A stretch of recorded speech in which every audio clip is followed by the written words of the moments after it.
Hello, everyone. Welcome to the latest edition of Rabbit House Press. And this is our author spotlight. It's March 19th. And we're very excited. My name's Erin Chandler. This is Mark Austin. And we are introducing you to Sara Shaver, who has written our first coffee table book, which is called Unleashed Libations, Canines and Cocktails. Hello. And this is Sara. Hi. Welcome, Sara. Thank you so much. Sara is joining us from the North Georgia mountains. What's it like there now?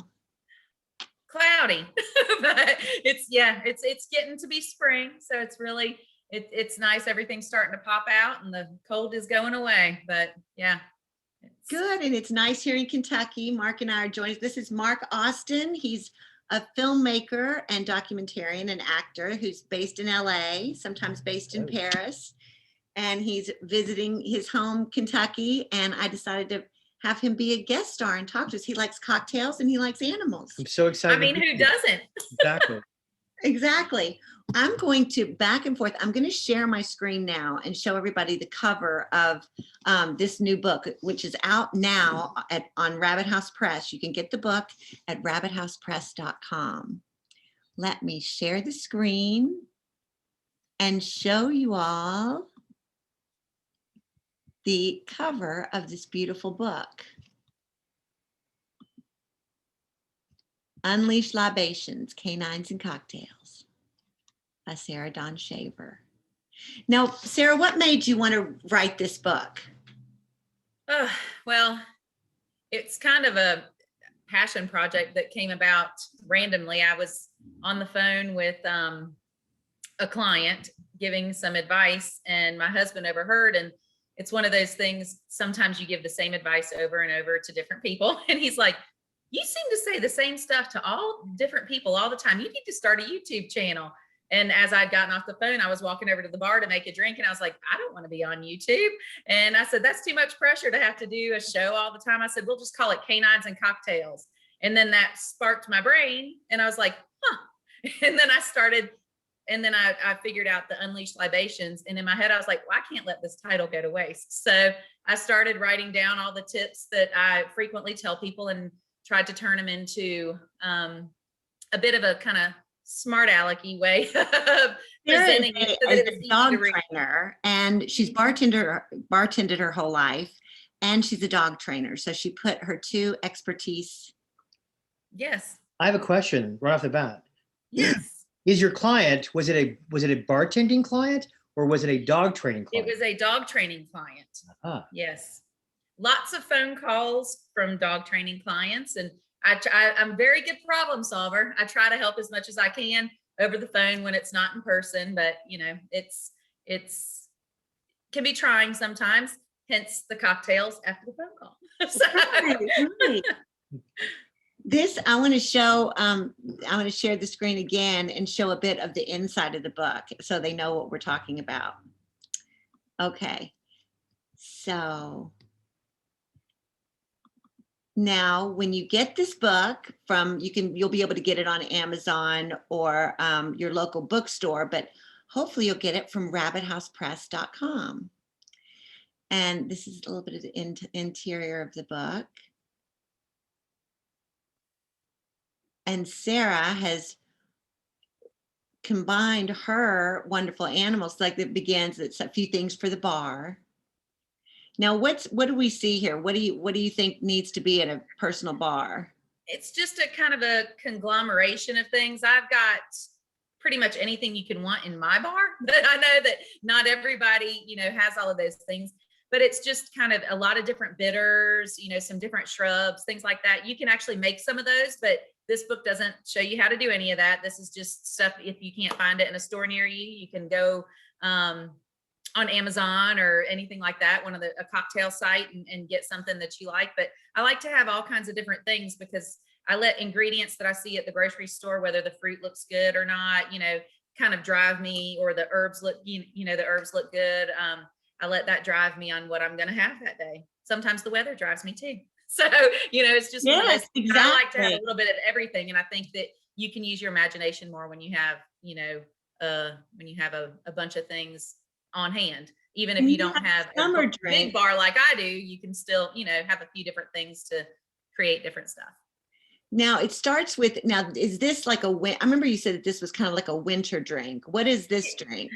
It's really an anything drink. This is Duke's Drafty Gin, and Duke's Drafty Gin.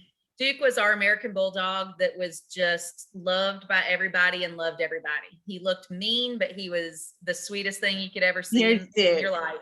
And it's just, I tried to name all of the drinks, not all of them, but all of them are named somewhat after dogs, but all of my personal dogs and then a couple of my very important dogs in my childhood life, came into play. But this is just a really refreshing. You get a nice good gin, and then you've got Hoegaarden's one of my favorite beers. And so I try to figure out, not everyone likes beer, but when you put it with a little bit of gin and you put it with some fresh herbs and some lemon, it just really kind of brings it out. It is a very easy drink to drink. So you have to be careful. Drink. I'm gonna show one more before I go back to this. Now, then you combine the drink list to another tip. And so what is this tip? Just for example. Without reading the whole thing, it's basically, when I say take the human out, that's of course, we all want to be good humans. But when it comes to dogs, a lot of times when we put all of the things that we like and our emotions and what we think is good for the dog onto the dog, we're actually doing a disservice to the dog in the long run. So, things that we think are helpful and calm, like for instance, jumping. If a dog's jumping on you and you're pushing it down or talking to it, that's all attention to the dog. So you're only encouraging it. But our human nature is to push and talk, touch and talk, touch and talk. So sometimes you really have to, and I even have to do it sometimes too. You have to really take yourself and say, don't do that. You're encouraging it, And so it's just my way of really kind of making people stop and think, oh yeah, I do that. If you think, you go to someone's house and everyone has this person, they're wearing white and they're pushing the dog away, pushing the dog away, pushing the dog away, but they don't want to be rude to you. So they're sitting there going, go away, go away, go away. That dog's not going to leave you alone because that dog thinks you're playing with it and petting it, So it's just a little bit of, when it comes to dogs, as much as we love them and want them to have affection towards us, we sometimes have to think about not making ourselves feel better if we want something to be accomplished with the dog. So. Right. You told me one time, which is because I love throughout the making of this book, it has been so fun for me to get to, what are you having there? What cocktail are you having there? Oh, I made this up today. I was like, we'll call it a Frenchie 78 since, after a French bulldog, and I was born in 1978. So we'll just do a whole twist on it. But it's the main ingredients of a French 75. It's got lemon juice and champagne and gin. And today at the store, the raspberries looked good. So I got some raspberries and I slapped a little mint to put on top too. So nice and refreshing and, something that's not in the book, but I just was like, okay. In part two. Sounds good today. Right, exactly. In part two. So what I was going to say was what was so interesting when we were putting the book together and talking about, because I always say that my dogs failed charm school. Because I have Rabbit and Charlemagne, who was just so bad. I had a Cavalier and for 17 years. And then Rabbit, who is just kind of a little nutter over there. I don't know exactly what she is. I think she's half Bichon, half Cavalier, they said, but she looks like a poodle. Yeah. I talk too much to them. I'm always like, okay, do this, do that. And you said, no, you just really don't keep a running conversation. It's not being sweet to them when they're like, do you want me to do this or that, Yeah, it just sometimes, and I'm guilty. I talk to my dogs probably more than I talk to humans. I dance with my dogs, we have parties and everything like that, but it's, when you're really trying to accomplish something. And so a lot of this comes in when you're trying to avoid a behavior, when they're puppies and things like that. As they get older and you already have a relationship, you can be a little bit more chatty with them, but sometimes they can still backtrack a little bit. So it's it's a give and take throughout life. But if you're really trying to avoid something becoming a habit, like barking, people think if they, don't bark, I told you not to bark, don't do that. Your dog has no clue what you're saying right there. They just like, oh, okay, cool. You're talking to me. All right, awesome. So it's one of those things where it makes us feel good because that's what we do, so I've you just noticed that sometimes I'm more chatty when I drink. So that's really interesting that you should say that. I know. So don't train and drink, train then drink. Yeah. Well, okay. So I have a question. Because it seems like with dogs, you want to reward a dog and give the dog a reward. And I Mhm. think there's nothing better as a human being than to reward yourself with a good cocktail. So I like the way you're marrying these two concepts of let's do the rewards thing. Yes, exactly. A lot of people, it doesn't inherently go hand in hand to most people. They're like dogs and drinks, what? But it's they're my two passions and I'm good at both. And one day it just triggered to me. And I actually started writing the book. After I had a good day with some training and I had some sad news about one of the dogs I had trained. So it was a very, so I sat outside with a martini and I just started writing and it's not a long book. It's not a literary marvel, but it's tips and they're helpful and they're meant to evoke thought and make You you have think. it there to hold up. What's You that? have it there to hold up. Oh, yes. This is the cover of it. And it's just really meant to, for someone to set out on the bar. Like I don't know if you can see, but over here, I've got all of my bar books, set up in the corner. I like them displayed. And on my coffee table, I have books that people can open up and read one little thing about. And, while I'm cooking or while I'm having making a cocktail or something. So it's just meant for people to really open up and look and read and be like, oh, my dog does do that. Oh, I do that. So it's just really meant And for you have people so to, many, there's, I don't know, how many tips are in there? Like 20 to, there's 15 tips and then a couple just, like pages that we wrote, like the forward and then the end. And then there's 14 drink recipes. So it's and not meant to be, it's I'm not a so huge book. It's just meant excited. to, I'm so excited about having this on the table with Rabbit House Press, which we have, novels and poetry books and fiction and nonfiction. But now it's like, this is a perfect gift to give people. And I mean, all year round, because like I said, everybody has dogs and everybody's trying to train their dogs and taking them here and there. And then it's just a fun, all the cocktail recipes. I'll show more in a minute, but I wanted to talk just a little bit about you. So have you always lived in Georgia? most of my life. My dad was in the military. My parents are actually from Iowa. And I moved around, lived in Germany, Texas, Alabama. My dad retired in Savannah, Georgia, and actually Fort Stewart, but Savannah is the more popular part of that. And so we lived there. We moved there when I was just before I was 10 years old. And that's where my whole family still is. So, and then I married a military guy and we lived in Georgia still in Columbus and then North Carolina. And we retired up here in the beautiful North Georgia mountains. So Oh, wonderful. Your pictures are just beautiful around where you live. it's beautiful. gorgeous and it's perfect weather. Sometimes I wish we had a little more snow like you when you were posting your snow pictures. I was a smidge jealous. My sad show pictures. I was like, oh my God. But we have it's really perfect weather and you can really you can be to Atlanta in an hour and a half, you can be to Highlands or Asheville within Highlands within 30 minutes, Asheville within an hour and a half. We've got beautiful cute little towns, beautiful lakes around here, places to hike. It's just and I love to be outside. Gardening is one of my big things, hiking, just anything. So it's really the place for us. So How fun. And so how long have you guys been there at this place? we have lived here since 2015. Yeah. With So- all your pups. Now, how many? You have 7 puppies? I have 5. Yeah. I have 5 now. Hannibal passed. They were the ones who moved here with us. And then we, started getting more. And then as they passed, we ended up getting the Lecter and Sierra after that fact. So yeah, it's my house is always had a dog in it.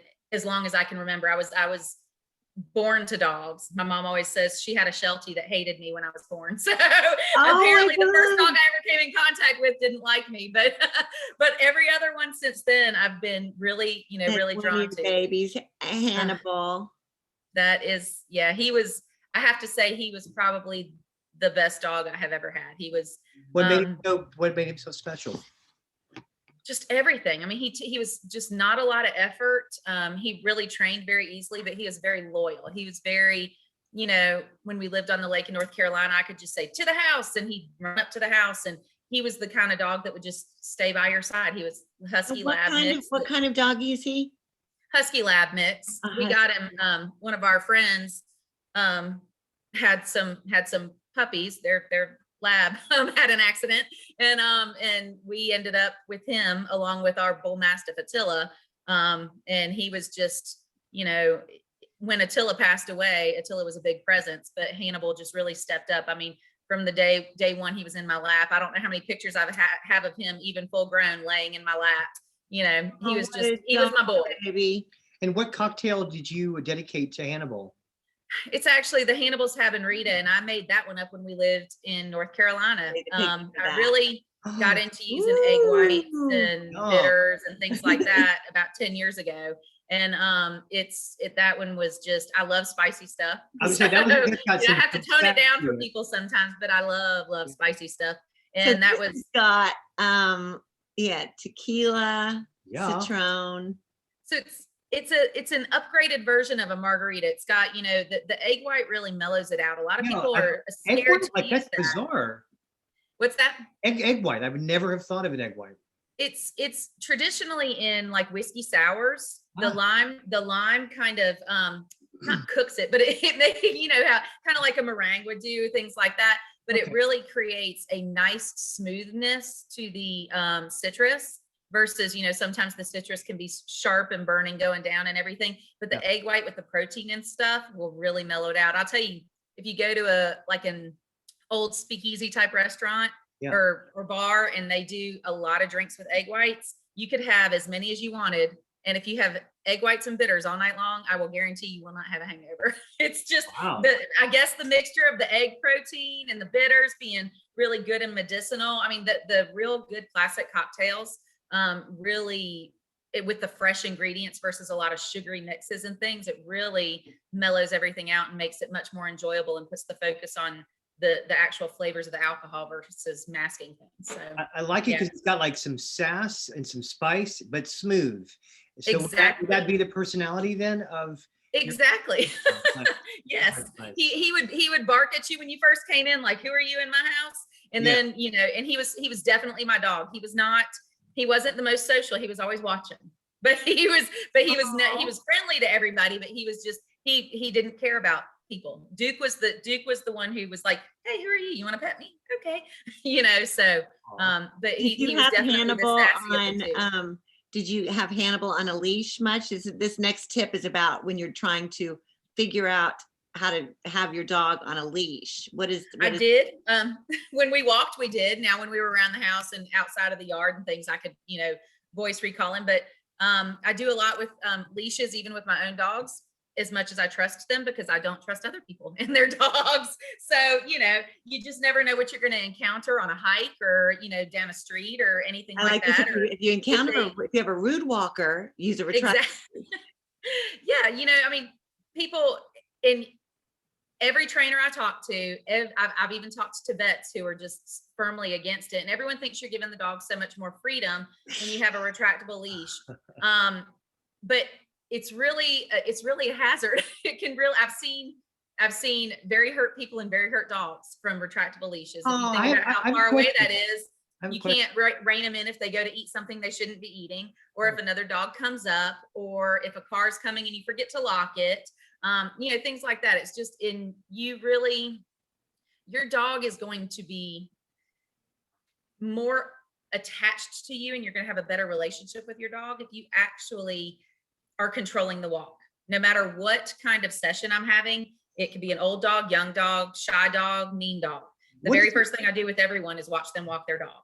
And it's because you can tell so much about the relationship and the problems that they're having by how they're walking their dog, and who's leading who and what you're letting your dog do. And you're not taking anything away from your walk. All 5 of my dogs, the second they see us get our tennis shoes or the leashes, go crazy. They're like, woohoo, it's time to walk. But they're all reined in. What is a rude walker? I saw that. I know that's not a Johnny Walker, but what's a rude walker? I know.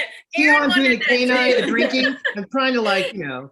It's really, and I say rude walker because one of the biggest complaints I get is my dog pulls all the time, and he pulls me here and he pulls me there. So it's basically a dog that is in control of everything, that circles around you, that jumps on strangers. Yeah. If you're walking down the street and there's someone sitting on the patio eating, and you let your dog run over there on his retractable leash and jump in their lap, things like that, So maybe that are out of your control. maybe Johnny Walker is good for a rude walker. I know. Maybe. Wow. It could be. However, I do not advocate giving alcohol to your dogs. As she takes a sip. I know, but I do advocate giving it to yourself. There you go. So I want to ask you a question. Living in Paris so much, where everybody has their dogs everywhere. Lots right? of French bulldogs. Let me say that. Oh, I would bet. Yeah, and not just Gaga, but I mean everyone has French bulldogs. Yeah, so your recipe would go very well. But they. Oh, and it is there you go, French and Frenchy. Exactly. So I just there in Paris is like all big urban cities.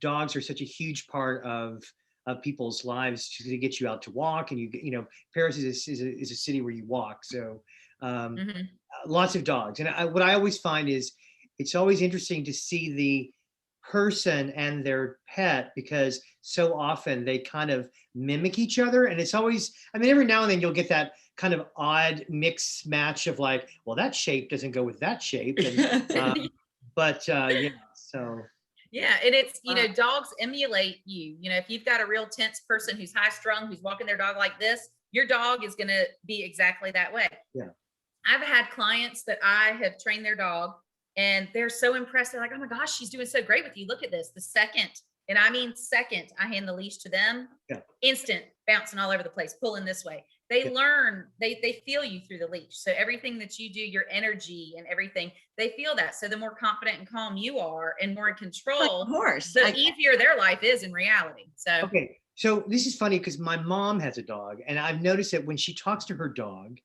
she has this really funny way. She'll be like, she talks like a baby, like, come here, my little baby. And then she'll start talking to me using the same exact tone. And I'm like, what am I? Your dog? And I'm thinking, maybe I need a drink. I don't know. Give me that little vodka. Yes. Next time you should sit and roll over for her. There you go. That's it. and I think that I have made so many mistakes. And the next dog that we have, I'm determined to train it really, really well. Because because I made my dogs, of course, driving across the country with them all the time.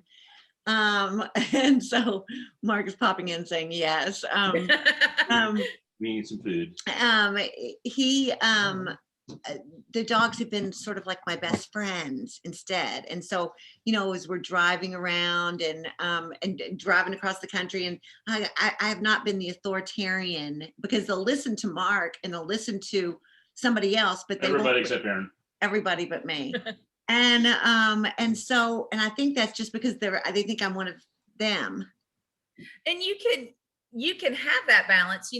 I have the rules and I follow them until I don't have to. And that's the point in it. It's like raising, I don't have kids by choice, but it's one of those things that, if you have a 5-year-old that you let do whatever it wants to do, and then at 16 try to say, no, you can't do that. Do you think they're going to listen to you? Not a chance. Right. So you have to really start the work young, and then you can be more lenient. Like I said, my dogs are my best friends. My dogs follow me everywhere, go with me everywhere. They're out in the garden with me. They swim with me. When I take a shower, when I do spin class, they're always with me. But a lot of that also comes because they respect me, for lack of a dog term. I'm their person, and Right. I've created that by giving them guidance and structure and boundaries. And so when you have that, you actually end up having a better relationship with your dog versus, thinking that you're, doing everything for the dog. Right. And then you'll start to notice, now that we've done this book, Erin, you'll start to watch people and you'll see their dogs come up and punch them with the hand. And that's not showing affection. That's saying, give me something, and that's because the person gives them something when they punch them with their hand, so you really have to, and you have to pick and choose. It's not all, you have to pick and choose what's important to you. If you don't want a dog that barks, don't talk to your dog when it barks. There's ways to interrupt it and to fix it and to, and sometimes you will have to get professional help. There are times that I have clients that I'm approached with something that I'm doing and I think, okay, well, I think this is working, but I'll reach out to one of my other trainer friends and say, what would you do? I'm not the all knowing, there's different approaches or something that maybe you forget sometimes. So, but you can have that relationship, but you just want to build it first. You want them to respect you and listen to you versus having that chaos where, my dog does this, my dog does this, my dog does this, my dog does this, and it's really, you do this. It's not your dog. You've created this. You've made, when did you start this as a career? I mean, how old were you when you began? Oh, actually, dog training, I didn't start professionally until 2015. Are you bartending and training simultaneously, or have you? Or well, bartending for myself at that point, we had just moved from North Carolina, where I was waiting tables and bartending at a fine dining bistro in Southern Pines, which Erin is very familiar with, Chef Warren. Right. Yeah. Oh my gosh, Yeah. so Sarah, because she's worked at all these wonderful places, bartending, and right, but that one of my favorite, Chef Warren's, right? Mm-hmm. Chef Warren's in Southern Pines, where my mom lives, in Southern Pines, North Carolina. Anybody that knows Southern Pines, Chef Warren's is a fabulous, amazing little place. And so that's so crazy that you all live there. There's a lot of military families that live there.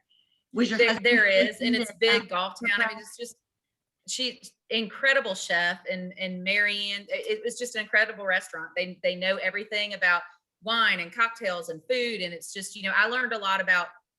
I love to cook, so I learned a lot even about cooking by watching Warren. And everyone that worked there was older, my age, so it was we all were very seasoned when it came to cocktails and wine and things like that. Marianne was a wine expert, so it really as much as I'd bartended all of my life, some of that was downtown Savannah making kamikaze shots and things like that. So this must have been wild. Was my first really upscale bartending job. So yeah. I'm just curious, like if you were bartending and there was a crossover, did you ever have say a customer sitting at the bar and goes, My dog I've got a problem with my dog and I don't know what to do about it. And you're like, you know what? Lucky, you should be talking to me. Have a cocktail. Like, I started. She knows how to train your dog. Yeah. You ever? I mean, I've trained dogs all of my life. With my, my mom was very in tune with animals, and we always had dogs, and we always had well-behaved dogs. But in North Carolina, I actually thought about going to vet school, or not vet school, but vet tech school. And I realized one day when I was sitting in the vet's office with my dogs just for a checkup, and someone came in with one of their dogs to have put down, I started crying myself. And I was like, there's no way I can be a vet tech. There's no way that I could do it. I don't know how I could ever put up the front, and I don't, and so at that point I was like, what can I do? And so I started, I went to Animal Behavior College, which is all online. And then you do practical stuff and everything like that. I had to work at a, with one of their mentors and do some training and stuff. So they kind of went together, but not really. I was trying to look for something to do with dogs because I loved them so much. And that was where it took me. And then when we moved here, it was full on no bartending except for me and my friends and my family. And then just bar at your house. Yes. In fact, we built our house around my bar and my kitchen. So, But have you trained your husband to make you drinks? Okay. He will fill up my glass of wine. Okay. When it comes to, he's actually really starting to branch out. He likes to look at some of the books, and he's actually opened my book and made a couple recipes. And he opens some of our other books and makes Good recipes. Boy. So, Boy. Yeah. But he's always like, I'm not making you a drink because, I'm particular, but he's learned, and there are certain things he will make for me, but if it's too intense or anything like what's in my book, I don't know that he would make it for me. He makes it for himself though. If I happen to be doing something else or say, no, you make your own drink. So I'm going to show everybody another few of the drinks that are in the book. We're talking about Unleashed Libations, Canines and Cocktails, our Rabbit House Press first coffee table book. which we're very excited about. We're releasing it now in March of 2021. And you guys can get the book at rabbithousepress.com. You'll also be able to get it at your local bookstore and through Ingram and through Amazon and everything. So you'll be able to look it up and find it. But let me show you, as I share the screen again. Okay, Oh, look at that face. Now, which one? Now, which puppy is this? This is River. River. She okay. is. It's on River. Now, She this is is a River's spitfire. Red Rocks. Now, what is this? This is a Campari-based drink, which, Oh. if you're not prepared for it, it's a cranberry bitter liqueur, and it's so good. It's very popular in Italy and France. overseas, and it's just the gin and Campari balance each other really well. I like to add vermouth to a lot of different things because it's got a little bit of sweetness, and I don't like to add sugar and things like that to my drinks. You know, I usually use a little bit of agave or something, but I'm not a big simple syrup person. I know sometimes it's needed. So I try to figure out, you know, different things to add instead of that. For me personally, and that's just kind of where some of these drink recipes came into play. But it's a beautiful drink, and it's very refreshing, and it's just got that nice bitter cranberry taste to it. And Sarah tells you, I just want to tell everybody, so she shows the drink, she has the recipe, and then she tells you exactly, makes all the drinks in the shit, exactly how to do it and how to sip and repeat. No, with River. Let me go on to, with this, which tip is this? Oh, it's about earning freedom in the house. So many people, you know, bring the dog home and just let it wander all over the place and wonder why it's chewed up baseboards and chewed up plants and chewed up things. And it's just really about making sure that you limit your dog's space in the beginning and slowly have it earn its freedom throughout the house versus, you know, throwing it in to make mistakes and make you stressed out and have you say, why are you doing this? You know, Right. When in reality, you did it. Because you're just teaching them. I'm just going to go through one more. Okay. This is press a punch. Look at this beauty. She's gorgeous. Yep, that's Lecter. He is. Oh, I always wanted to have a Hannibal and a Lecter at the same time so that I could sound like I was crazy when I was yelling for him. But Hannibal passed before we got Lecter, and my Cavaliers just didn't have the personality for a Lecter. So and he's a big boy. He's a Presa Canario. So. And his press a punch, that's vodka and rum. There's the press a punch. Wow. It's very delicious, and it's kind of it's an upscale tropical drink, basically. You know, it's not going to be that you know, doused down with coconut milk or coconut. I can't even think of what condensed coconut, which is so sweet and syrupy or anything like that. So it's kind of like a lighter pina colada. I like coconut water. That's nice. Yeah. Yeah. You have to hydrate while you dehydrate, right? Right. Okay, I'm going to go to one more dog, and then oh, look at that. I've always loved this picture. That has been your favorite picture, I know. I know, he's so cute. Yeah. Coming up there. And this is about limits. You all are going to love this book, this confidence and energy. Bloody bully teeny. Okay, this is a bloody teeny. Look at that. Yeah, for when you don't feel like having all the thickness of a Bloody Mary, but you want the flavor of a Bloody Mary. Mm-hmm. That's how I am a lot of times. I try to cut out the thick sodium that's going to make me bloated for the rest of the day. So this is kind of a way to do that. Right. You know, making your own Bloody Mary mix, but you know, it's just all in one glass, and then you know, shake it up and keep it fresh. So.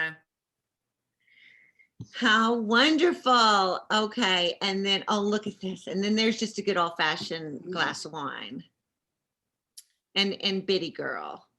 She's my princess. Oh my gosh. I love. First small dog I ever had in my life. You know, me too. I didn't know anything about Cavaliers. And when I got the first dog, I'd had him forever. I'd always had a lot of cats. And the first dog I'd had forever, I got him in LA. And I looked up, I wanted a dog. This is just really crazy. But I looked up, I wanted to see pictures of dogs. I wanted the dog to be as cute when he was older as he was when he was younger. And I didn't want an itty bitty dog, but I wanted like a medium-sized dog. And Charlemagne ended up being giant, big, hefty Cavalier. And but he was beautiful and wonderful. But he, as he got older, he got just so grumpy. And so, but he was just, he was a trooper. He was with me for 16 years. They are the loveliest. I work also for Cavaliers by Crumley, who that's where I first got my first ever Cavalier. Bitty girl was actually, they were looking for a home for her and they wanted me to evaluate her. And I brought her home and I looked at my husband. I was like, she needs a home. She needs a home. And she just, her personality and everything like that.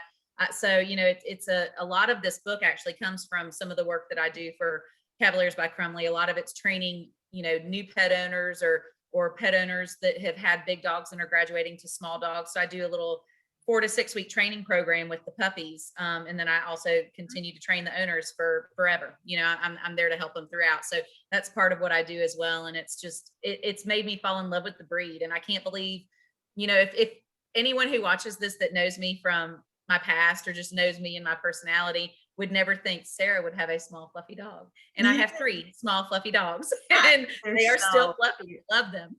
I do too. I love them too. And it's but next time I don't know what kind of puppy. It was hard. Charlemagne, like I said, passed away a few months ago. And but next time, but I'll love Cavaliers forever after that.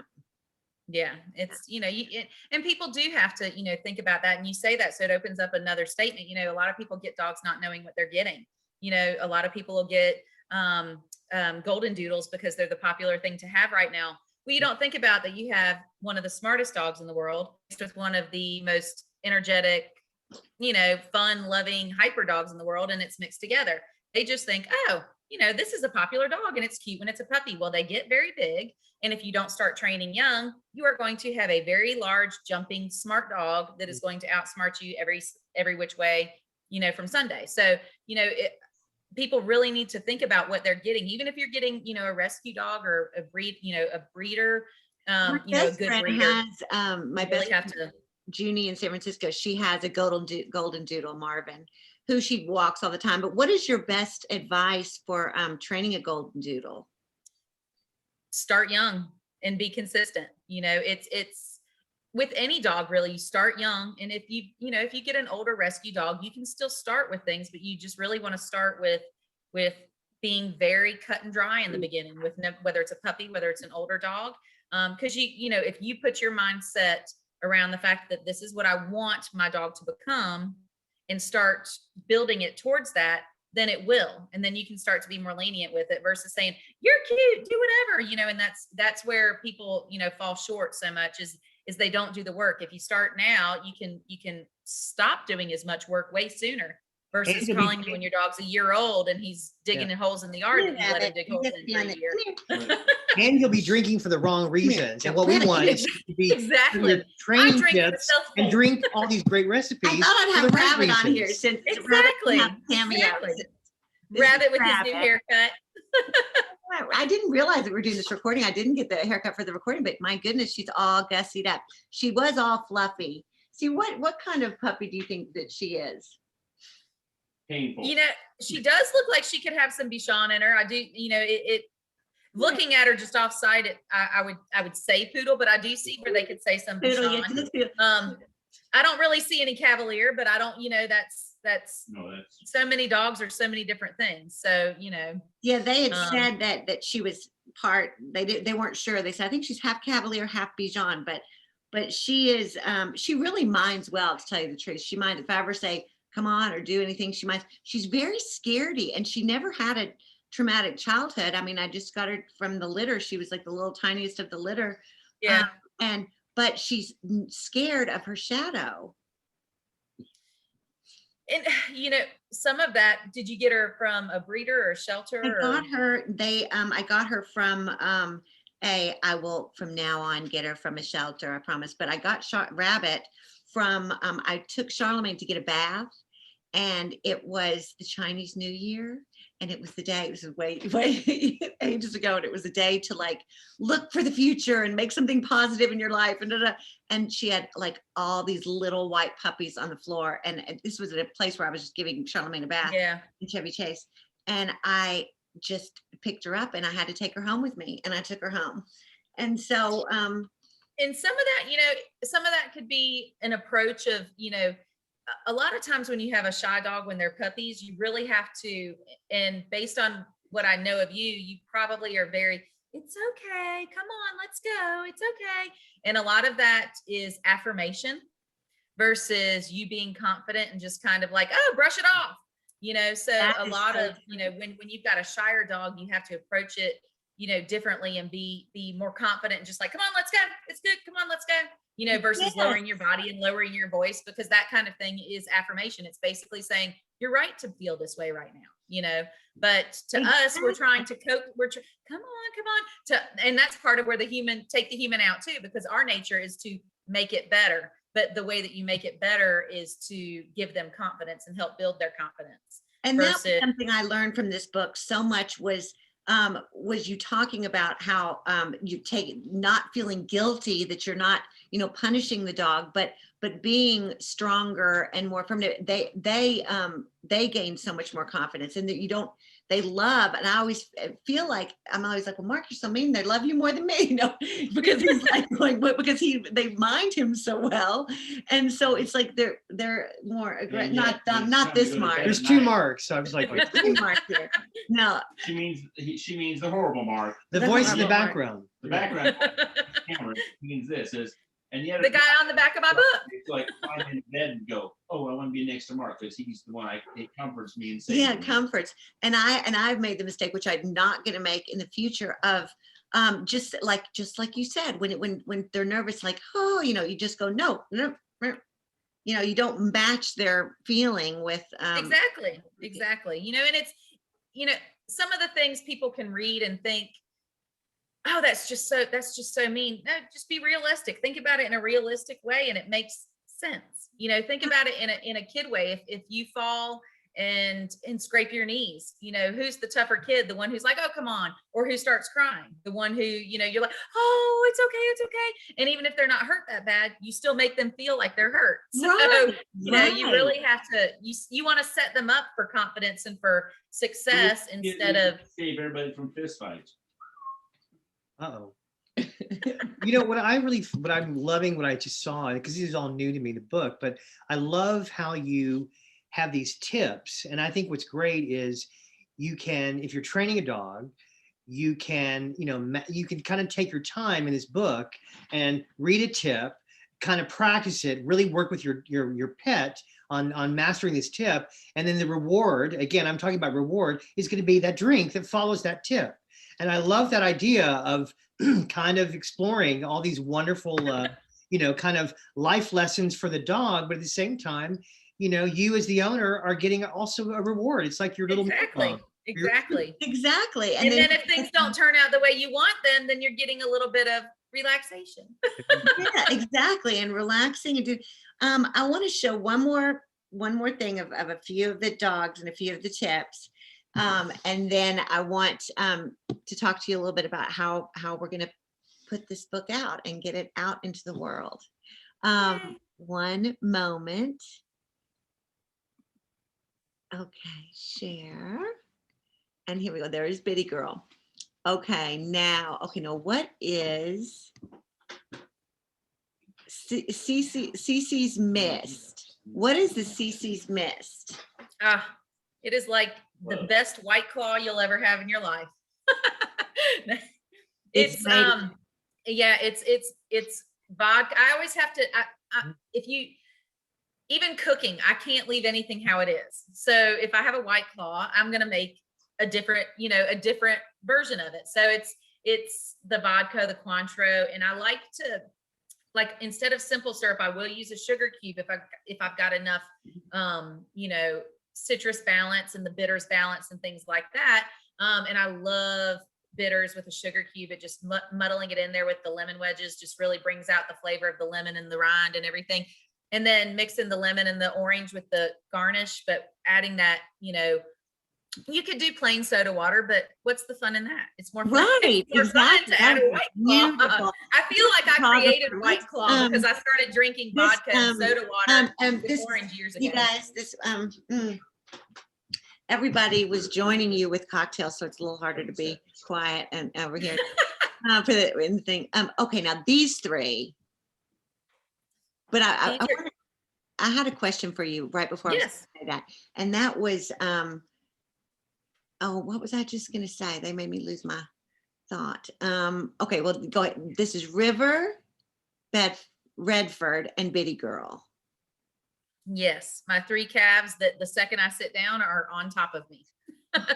No matter where I go, no matter what I'm doing. I was going to ask you, tell me who your photographer was that did. I know her name's on the book, and I've just, it slipped my mind, but she's amazing. The dog pictures are all pictures I've just taken over time. My whole phone is nothing but dogs and drinks. But my girlfriend from work named Hillary Truelove. Hillary actually has taken Truelove, up you're really photography. amazing. I know she really has an eye. She's one of my very dearest friends, and came over and we had a tasting of all the drinks with some friends of mine, Lori included, who introduced me to you. As I made the drinks, Hi, Lori. Thank you for portioned them out and yeah.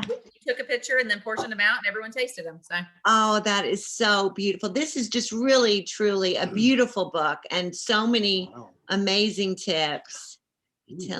Amazing cocktail drinks. And I think it's going to be just a great birthday present. Look at the baby.